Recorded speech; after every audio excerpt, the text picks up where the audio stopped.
Bonjour, bienvenue dans ma cuisine, bienvenue entre le congélateur et la fenêtre. Aujourd'hui, une nouvelle recette polonaise. Mais avant tout, je tiens à vous remercier, bien sûr, d'être là et surtout à remercier mes nouveaux abonnés, les nouvelles personnes qui s'abonnent à la chaîne. Ça me fait extrêmement plaisir et puis surtout, ça me motive à continuer à partager avec vous ces fameuses recettes polonaises. Aujourd'hui, comme je vous ai dit, on part sur une recette polonaise, une recette de chou rouge aux notes acides.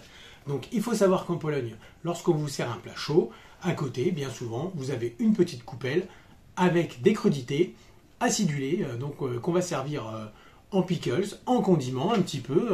Et là, c'est ce qu'on va faire. Alors j'ai arrangé un petit peu la recette pour que ça soit au palais de chacun, pas trop acide, pas trop ci, pas trop ça, vraiment excellent.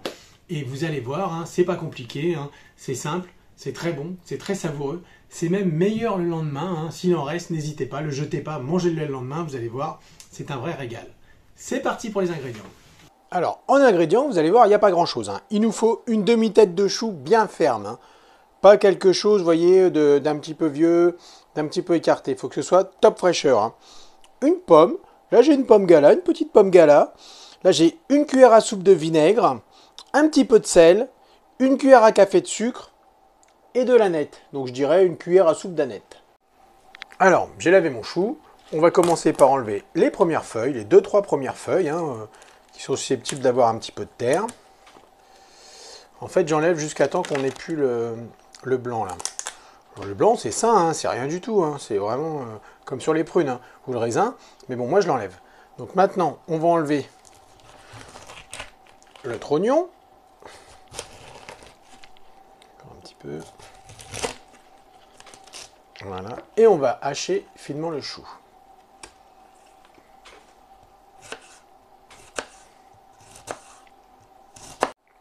Je place mon chou dans un saladier, donc je l'émiette. Enfin, je l'émiette, vous voyez. Maintenant que mon chou a été finement émincé, enfin finement comme on peut, on va le faire dégorger. Alors, pourquoi faire dégorger un chou, un concombre ou un autre légume? En fait, on fait dégorger pour enlever un maximum d'eau. Voilà, pour que le chou, et en plus, ça permet aux aliments d'être un petit peu plus digestes. Donc on fait dégorger les choses avec du sel. Donc là, j'ai du sel, je mets le sel, comme je peux. Je mélange pour que tout le chou ait son sel. Donc ça va rendre de l'eau, soyez pas surpris, ça va ramollir un petit peu le chou et puis rendre de l'eau.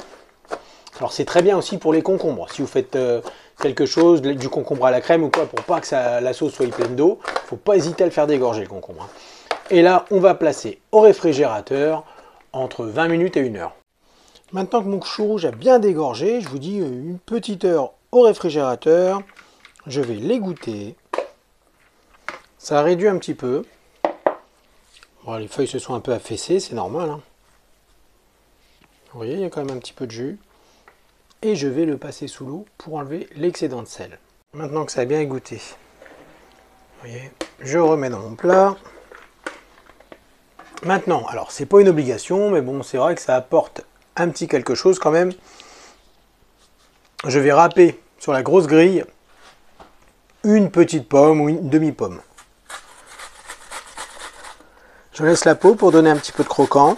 Donc je l'ai lavé bien sûr au préalable. Donc là c'est une gala, mais si vous avez de la Granny Smith, n'hésitez pas. Si c'est un petit peu acidulé, c'est encore mieux. Je rajoute mon sucre, mon aneth et mon vinaigre. On va mélanger cette salade. Et voilà, la recette est finie. Maintenant, il ne reste plus qu'à faire travailler le réfrigérateur pour garder cette salade au frais. Il faut la sortir vraiment dernière minute, que ce soit bien frais, bien croustillant. Il ne me reste plus qu'à vous souhaiter une bonne journée et un bon appétit.